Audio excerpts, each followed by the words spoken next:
Hello everyone, we are watching high voltage engineering. In that today we will discuss non-destructive type of testing. The content for this unit are as follows: IEC and IS codes for the high voltage test and electrical appliances and power apparatus and electrical motors, non-destructive testing, testing of insulators, bushings, isolators, circuit breakers, cables, transformers, surge diverter, layout for the high voltage laboratories and test facilities. So we will watch this unit by using this reference book, that is Kamaraju V and Naidu MS for the high voltage engineering. Let's start this by using this reference book. So I hope the screen is visible.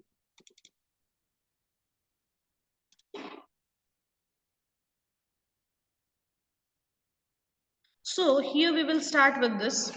It is essential to ensure that the electrical equipment is capable of withstanding the over voltages that are made within service. The over voltages may be either due to natural causes, that is lightning, or a system which is originated once, such as the switching or a power frequency transient voltages. Hence, the testing for the over voltages is necessary thing. So let's move towards our next point, that is testing of insulators and bushings. This one is very important. Testing of insulators and bushings. Particularly in this section, different over voltage test done on the insulators and bushings we are going to discuss. The over voltage test are classified into two groups. That is, first one is the power frequency voltage test and second one is the impulse voltage test. These tests together ensure the over voltage withstand capability of an apparatus. So here we will conclude with this, the two tests, that is power frequency test and impulse voltage test are important for the insulators and bushings. Otherwise we can say that for the over voltage test. Now let's start with the definition. In the test codes, the standard specification, certain technical terms are used to specify and define the conditions or procedures. Hence, commonly used technical terms are defined here before the actual testing techniques are discussed. So let's start with the testings. My first testing is disruptive discharge voltage. Particularly, the disruptive discharge voltage is defined as the voltage which produces loss of dielectric strength of an insulation. It is that voltage at which electric stresses in the insulation causes the failure. We know that the electrical stresses in the insulation which are causing the failure means dielectric breakdown, which includes the collapse of voltage or a passage of the current. In the solid, this causes a permanent loss of strength, and the liquid and gaseous only temporary losses may be caused. When a discharge takes place between any two electrodes in a gas or a liquid or in a solid surface in the air, it is called as the flashover. Whatever the discharge which is occurring in the solid, liquid and gaseous, we will call it as a flashover. Okay, so if the discharge occurs through the solid insulation, it is called as puncture. For the liquid and gaseous, we will call it as a flashover, and for the solid insulation, it is called as a puncture. Flashover and puncture. Okay, so now next one is the withstand voltage. We know that withstand voltage, what it means. The voltage which has applied to a test object under specified conditions withstand test is called as the nothing but withstand voltage as per the Indian standard, like this. Now next one, 50% of the flashover voltages. 50% flashover voltages. Name itself suggests us that this voltage, which has the probability of 50% flashover, name itself suggests us that 50% flashover. The probability of the voltage, which is 50% flashover, when applied to a test object. This is normally applied in impulse test in which the loss of insulation strength is temporary. Here you can say that 100% flashover voltage. In the 100% flashover voltage, we can see that the voltage that causes flashover at each of its application under the specified condition when applied to a test object is specified as 100% flashover voltage. Name itself suggests us that 100% flashover voltage. Now next one is the creepage distance. It is the shortest distance. Creepage means what? It is the shortest distance on the contour of an external surface of an insulator unit between the two metal fittings on the insulator. Now my next part is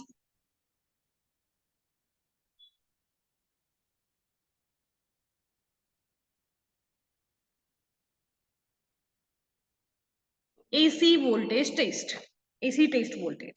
The alternating test voltage of a power frequency should have a frequency in a range of 40 to 60 hertz, should be approximately sinusoidal. The deviation allowed from the standard sine curve is about 7%, and the deviation is checked by measuring the instantaneous values of overspecified intervals and computing the RMS values, the average values, and the form factor. Particularly, the AC test voltages should have the frequency range of 40 to 60, and that should be approximately sinusoidal. Now, next one is the impulse voltages. They are characterized by the polarity, peak value, and time to front or time to half peak value after the peak. It is called as TT or TF. The time to front is defined as 1.67 times to the time between 30 to 90% of the peak value in the rising portion of the wave. Here you can see the waveform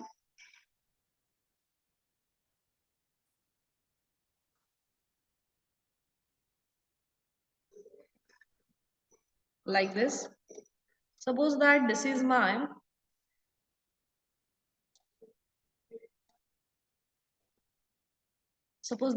waveform. So here you can see that this part from rising to this one, it is from the 30% to the 90%. You can call it as a peak value of the rising portion of the wave. It is, we can call it as a time to front. This to this 30 to 90%. Okay.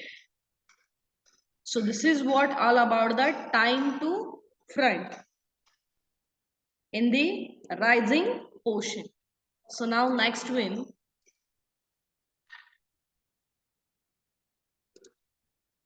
the standard impulse is defined as 1 with a front time that is 1.2 microseconds and the tail time that is 50 microseconds.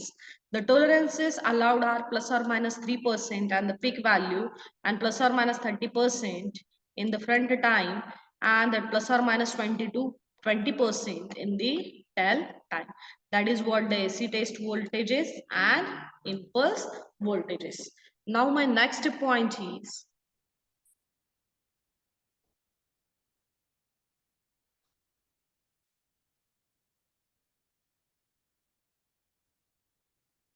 reference atmospheric conditions. The electrical characteristics of an insulators or other apparatus are normally referred to the atmospheric condition according to the Indian standard specification, and the standards are like this: temperature, pressure, and absolute humidity. Since it is not always possible to do test under these reference conditions, correct year factors have to be applied. In some cases, the following test condition uses these conditions are, please focus here. We need to just take the condition of temperature, pressure, and absolute humidity. So let's discuss now this one. Flashover voltage of the test object is Vs is equals to Va into H by D. What is Va under the actual test condition? What is Vs voltage under the reference atmospheric condition? What is H humidity correction factor, air density correction factor? The air density correction factor is like this. We can call that B as the atmospheric pressure in millibars, that T as the atmospheric temperature. So humidity correction factor H is obtained from the different temperatures of the wet and dry bulb thermometer by obtaining the absolute humidity and computing H from the absolute humidity. This is graphically defined like this. So here you can see that this is the dry bulb thermometer reading. This is humidity. It is increasing in this manner. Wet bulb thermometer reading in the degree Celsius. Now my next point is humidity correction factor.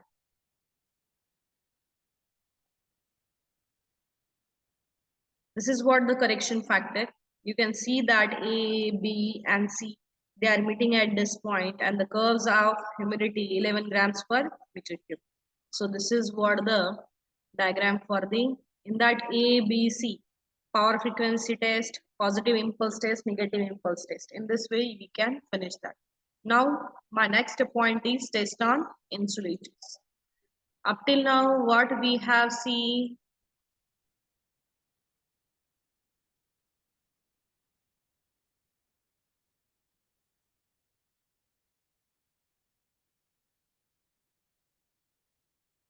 testing of insulators. In the testing of insulators, we have seen the definitions, we have seen the disruptive voltage test, we have seen the withstand voltage, we have seen 50% flashover voltage, 100% flashover voltage, creepage distance, AC test voltages, impulse voltages, and reference atmospheric conditions. So these things we have seen. Now we will discuss test on insulators.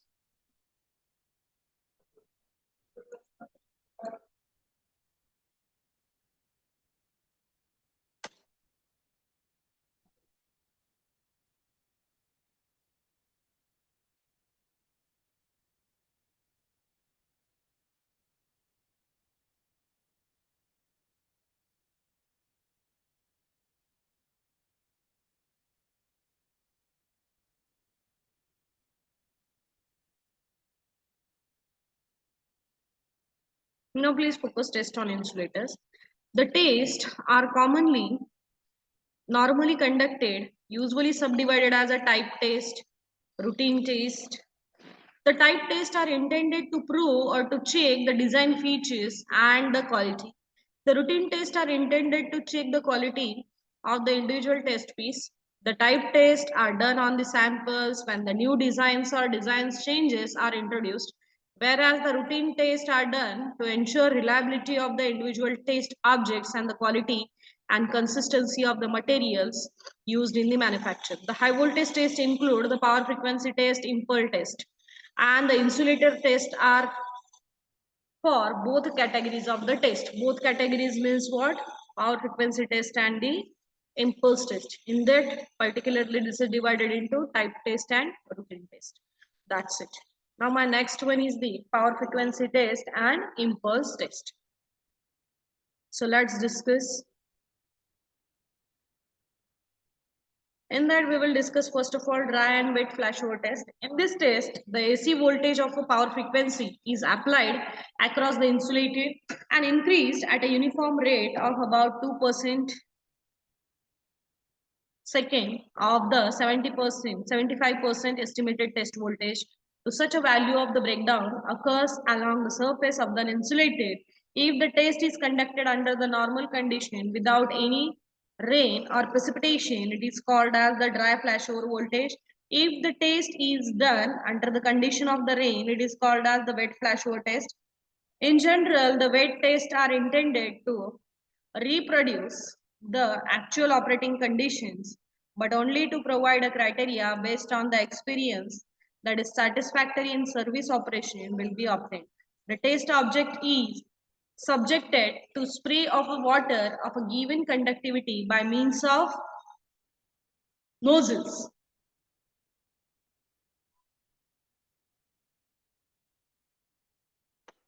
The spray is arranged such that the water drops fall approximately at an inclination of the 45% of the vertical.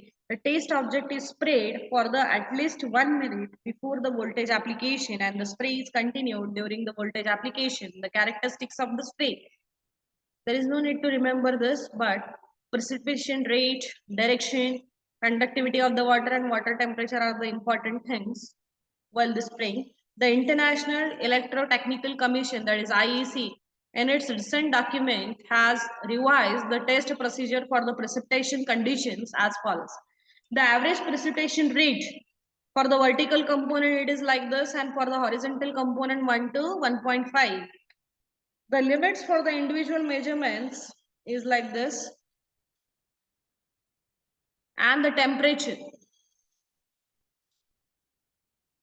for the collected water it is plus or minus 15% degree Celsius, and the conductivity for the corrected that is 20 degrees Celsius for the 100 to plus or minus 15 microsiemens. The specifications are being modified for the application of 15 positive and 15 negative impulses.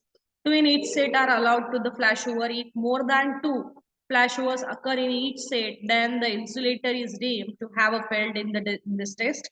This procedure is satisfactory equivalent to the mentioned above. Just we have seen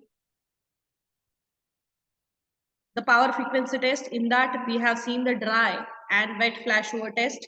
Now we will discuss wet and dry withstand test for the power frequency only. Here you can see that in this case, the voltage is specified in the relevant specification is applied under the dry and wet condition for a period of 1 minute with an insulator mounted as in service condition. The service piece should withstand with the specified voltages. This is what about the power frequency test. In that we have seen that A and B part. Now impulse test. Power frequency, and second one is the impulse test. In the impulse test, first point is impulse withstand voltage test. This test is done on applying standard impulse voltages of specified value under the dry conditions with the positive and negative polarities of the wave. If 5 consecutive waves do not cause the flashover or puncture, the insulator is deemed to pass this test. If the two applications of the flashover and the object is deemed to have failed, if there is only one failure, additional 10 applications of the voltage wave are made, and particularly if the test object has withstood subsequent application, it is said to have the pass the test. And this is what about the impulse withstand voltage test. Name itself suggests that it should withstand that particular condition. Now impulse flashover test.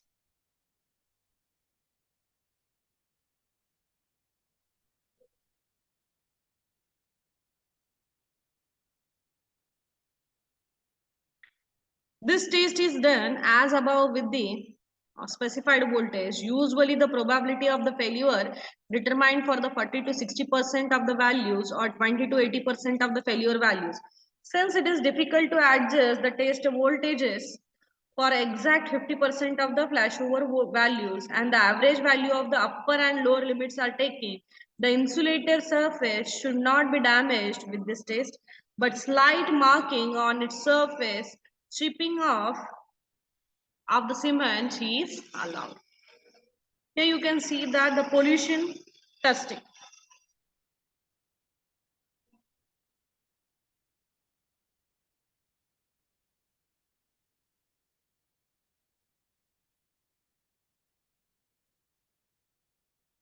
In the pollution testing, because of the problem of the pollution of the outdoor electrical insulation, the consequent problems and the maintenance electrical power systems, the pollution testing is gaining the importance. The normal types of pollutions are dust microorganisms, bird sections and flies, industrial pollution like a smoke, petroleum vapors, dust and other deposits, coastal pollutions of the corrosive and hygroscopic salt layers are deposited on the insulators, and fourth one is the desert fog deposits at the high altitudes in the polar countries. These pollutions, sorry, ice fog deposits at the high altitudes in the polar countries. These pollutions cause the corrosion, non-uniform gradients along the insulator strings and the surface of insulators, and also cause the deterioration of the material. Also, the pollution causes the partial discharges and the radio interference. Hence, the pollution testing is important for the extra high voltage systems. At present, there is no standard pollution test available. The popular test that is normally done is the salt fog test. In this test, the maximum normal withstand voltage is applied on the insulator, and then artificial fog is created around the insulator by jets of salt and water and compressed air. If the flashover occurs within 1 hour, the test is repeated with the fog and lower salinity, otherwise with the fog and higher salinity. The maximum salinity at which the insulator withstand 3 out of 4 tests without flashover is taken, representative figure. Much work is yet to done on standardize of the test procedures. Now my next point is testing on the bushings.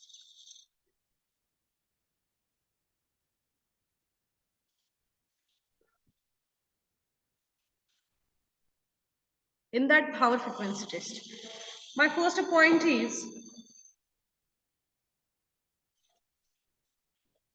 power frequency test. In that, first one is the power factor. The voltage test, in this test, the bushing is set up as in the surface or immersed in oil. It is connected such that the line conductor goes to the high voltage side and the tank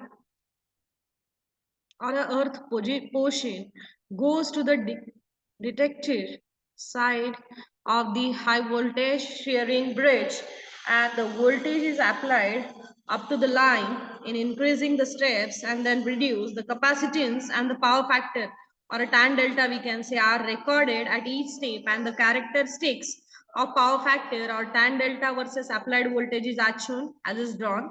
And this is normal routine test, but sometimes may be conducted on the percentage basis. That is what the power factor.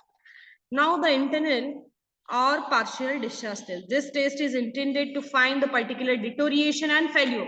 The name itself suggests us that internal or partial discharge test.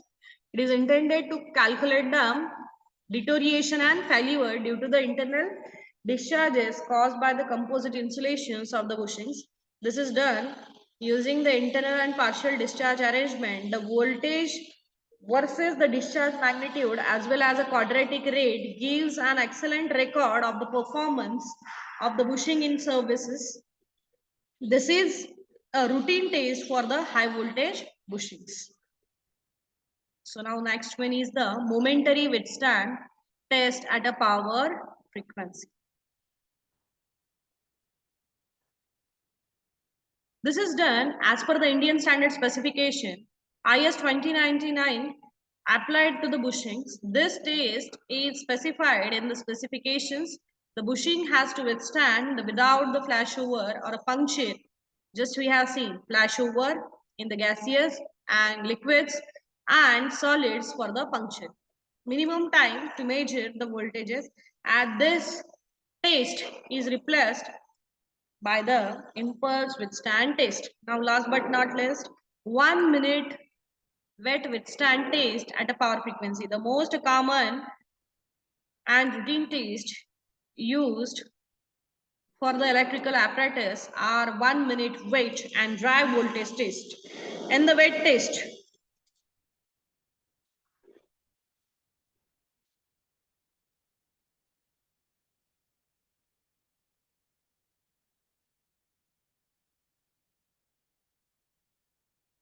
the voltage is applied to the bushing mounted as in service with the rain arrangement. Just we have discussed that a properly designed bushing has to withstand voltage without flashover for 1 minute. This test is really does not give any information for its satisfactory performance in service, while the impulse and partial discharge test gives the more information. Now last but not least, that is visible discharge test at a power frequency. This test is intended for determining whether the bushing is likely to give the radio interference in the service or not. When the voltage specified in the Indian standards like this is applied, no discharge on the other than that from the arcing horns and grading rings should be visible to the observers in the dark room. The test arrangement is same as that of the withstand test, but the test is conducted in a dark room. So that is what the visible discharge test at a power frequency. Now last but one, that is impulse voltage test. In that we will discuss full wave withstand test and chop wave withstand and switching surge test.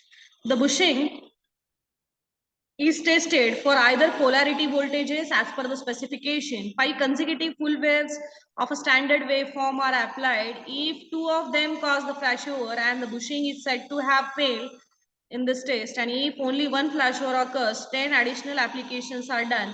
The bushings is considered to have passed the test if no flashover occurs in a subsequent applications.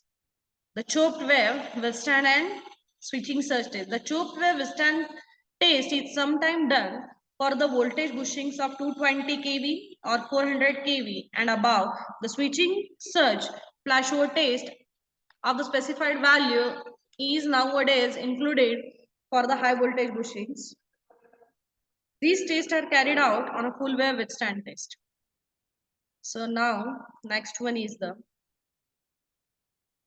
thermal. In the thermal, we will discuss the temperature rise and thermal stability test.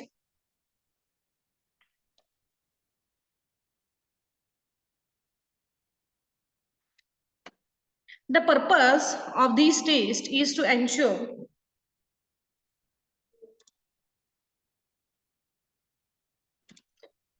temperature rise and thermal stability test. The purpose of these tests is to ensure the bushing in service and the long does not have an excessive temperature rise and also not go into the thermal runaway condition of the insulation used.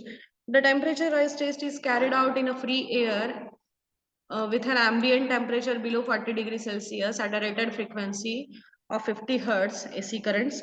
The steady state temperature rise above the ambient air temperature at any part of the bushing should not exceed 45% degree Celsius, and the test is carried out for such a long time till the temperature is substantially constant.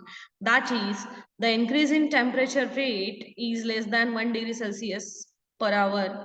Sometimes the bushings have to be operated along with the transformers of which the temperature reached may exceed 80 degrees Celsius, and this temperature is high enough to produce the large dielectric losses and thermal instability.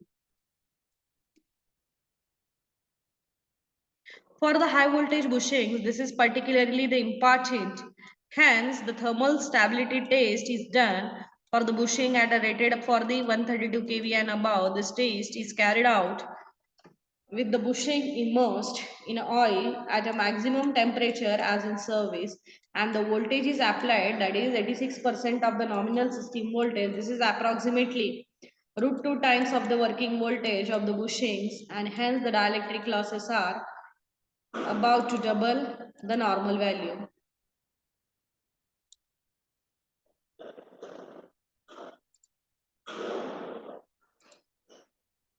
The additional losses account for the conductor or weak losses. It has been considered unnecessary to specify the thermal stability test for the oil impregnated paper bushings of the low ratings, but the high large value of the bushings. Now next one is the The losses. The losses in the conductor may be as high and is as enough to outweigh the dielectric losses. It may be pointed out that the thermal stability tests are type tests, but in the case of the large sized high voltage bushings, it may be necessary to make them routine test.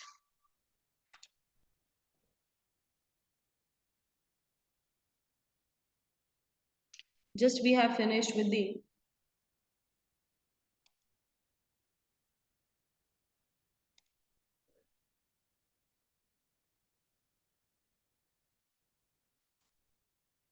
part that is insulators and bushings. Now let's testing of insulators and bushings. Now let's discuss the isolators, circuit breakers, cables, transformers, surge diverter.